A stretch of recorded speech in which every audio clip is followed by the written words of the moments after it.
ये कहानी एक ऐसे अमीर पति पत्नी की है जो बिना डॉक्यूमेंट के आए वर्कर्स का शिकार करते हैं।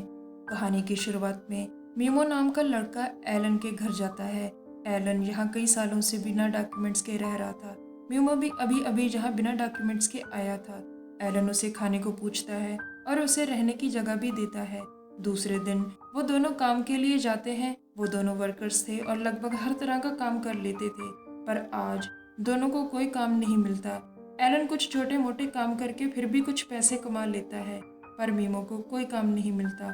एलन मीमो को कुछ पैसे देता है ताकि वो निराश ना हो।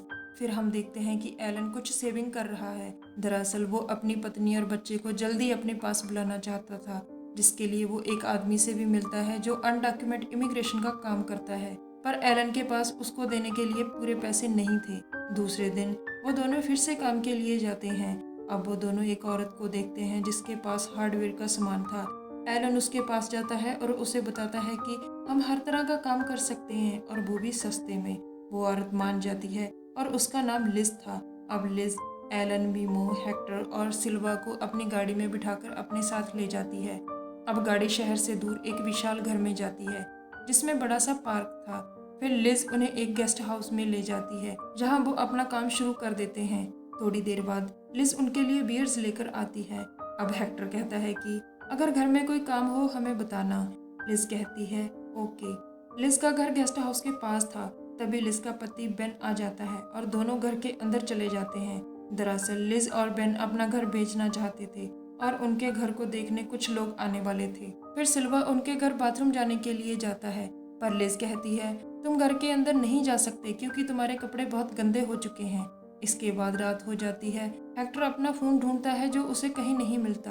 वो अब अंधेरे में काम कर रहे थे और आराम करने की बातें कर ही रहे थे कि अचानक से बड़ी बड़ी लाइट्स ऑन हो जाती हैं जो गेस्ट हाउस के बाहर थी। अब हेक्टर थोड़ा गुस्सा करता है क्योंकि उसे लगता है कि लिज चाहती है कि हम दिन रात काम करें, पर वो सभी काम बंद करके सो जाते हैं। अचानक लिज आकर उन सभी पर पानी डालती है जिससे वो उठ जाते हैं। लिज कहती है अपना काम जल्दी खत्म करो। हेक्टर कहता है अब हम और काम नहीं करेंगे, हमें हमारा पैसा दो। इस पर लिज कहती है पहले पूरा काम खत्म करो तभी पैसा मिलेगा, काम पूरा होने से पहले कोई पैसा नहीं मिलेगा। वो चारों फिर से काम पर लग जाते हैं। दूसरे दिन सुबह वो अभी भी काम कर रहे थे। फिर लिज का हस्बैंड अपनी गाड़ी में चला जाता है। मीमो बाहर जाने की कोशिश करता है, पर वो जैसे ही बाड़ को टच करता है तो उसे बिजली का झटका लगता है। लिज किचन में काम कर रही थी कि उसे कुछ चूहों की आवाजें सुनाई देती हैं जिन्हें वो थोड़े से मार देती है। बाहर मीमो 2 दिनों से लगातार काम करने से थक चुका था। वो एलन को बुरा भला कहता है जिससे एलन उसे पंच मारता है। हेक्टर कटर से लकड़ी काट रहा था कि तभी उसका हाथ कट जाता है। वो सभी लिज के घर जाते हैं और उसे चोट दिखाते हैं। लिज उसे छोटी सी चोट बताकर पट्टी बांध देती है। एलन कहता है इसे हॉस्पिटल जाना है। फिर लिज जानबूझकर पुलिस का नंबर डायल करती है। पुलिस का नाम सुनते ही वो चारों डर जाते हैं और कहते हैं कि पुलिस को मत बुलाओ, हमारे पास डॉक्यूमेंट्स नहीं। इस पर लिज कहती है फिर मैं तुम्हारी कोई मदद नहीं कर सकती, जाओ अपना काम पूरा करो। अचानक मीमो बाड़ को देखने जाता है। एलन और हेक्टर भी बाड़ को देखते हैं और जब हेक्टर बाड़ को छूता है तो उसे करंट लगता है। तभी मीमो आकर बताता है कि बाड़ सर्कल शेप में है, बाहर जाने का कोई रास्ता नहीं। जब गाड़ी आती है तभी गेट कुछ पलों के लिए खुलता है।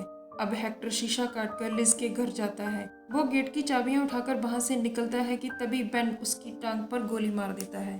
फिर लिज अपनी हील से उसकी आंखें फोड़ देती है और हेक्टर मर जाता है। फिर बेन इन तीनों को आकर कहता है कि अपना काम पूरा करो फिर तुम आजाद हो। इसके बाद लिज नाचती हुई गन उठाकर बाहर आती है। एलन काम पर लग जाता है। लिज मीमो को अपने पास बुलाती है और उसके सिर पर वार करती है। अब मीमो और सिल्वा लिज के कहने पर फर्श साफ कर रहे होते हैं कि तभी लिज उन्हें अंग्रेजी बोलना सिखाने लगती है। अब मेन गेट खुलता है और एक आदमी गाड़ी से उनके घर आता है। इसी दौरान लिज और बेन तीनों वर्कर्स को बांधकर छुपा देते हैं। फिर लिज, बेन और वो तीसरा आदमी बातें करते हैं और इसी दौरान हमें पता चलता है कि लिज सफाई को लेकर बहुत सचेत थी। वो अपने फर्नीचर पर पानी की एक बूंद तक बर्दाश्त नहीं कर सकती थी। जब वो तीसरा आदमी चला जाता है तो लिज तीनों वर्कर्स को अपने कपड़े उतारने को कहती है। वो तीनों गन पॉइंट पर होते हैं जिस कारण उसकी बात मान लेते हैं। फिर बेन और लिज उन्हें खुदाई करने को कहते हैं। सिल्वा की हालत खराब थी। एलन कहता है कि मैं इसका काम पूरा कर सकता हूँ। पर बेन सिल्वा के सिर पर फावड़ा मारकर उसे बेहोश कर देता है। फिर लिज और बेन मीमो और एलन को उनके कपड़े वापस कर देते हैं। इसके बाद मीमो और एलन जिस जगह को खोदते हैं वहीं पेड़ लगाने लगते हैं। अचानक मीमो एक फावड़ा मांगता है। दरअसल मीमो को इलेक्ट्रॉनिक वायर दिखती है। फिर वो फावड़े से इस वायर को काट देता है, जिससे वहां अंधेरा हो जाता है।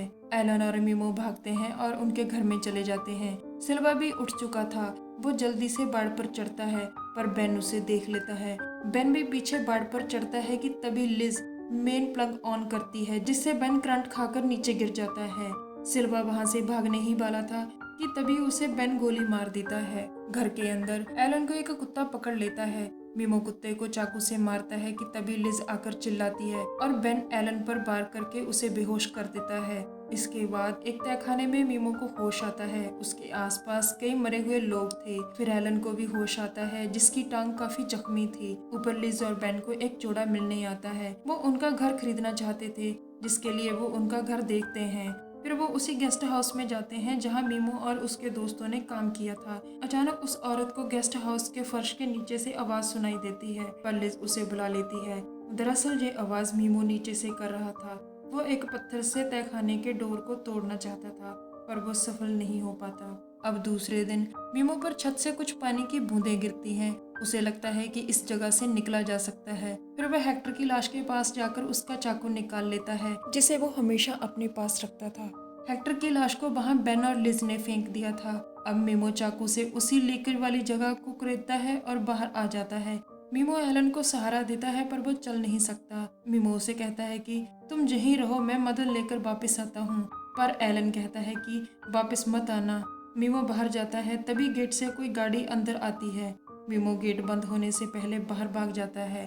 फिर वो एक घर में जाता है। दूसरी तरफ बेन गेस्ट हाउस में आता है और एलन को देखता है। फिर लिज और बेन एलन को एक चेयर से बांध लेते हैं और उसे टॉर्चर करते हैं। वो बेहोश हो जाता है। फिर लिज उसके पास उसे देखने जाती है कि तभी वो उस पर खून की उल्टी कर देता है, जिससे लिज डरकर भाग जाती है। अब एलन देखता है कि उसकी चेयर के बिल्कुल पीछे वही गड्ढा था जिसे मीमो ने खोदा था और वो बाहर आए थे। वो पूरी ताकत से अपने आप को पीछे धकेलता है और कुर्सी समेत नीचे गिर जाता है।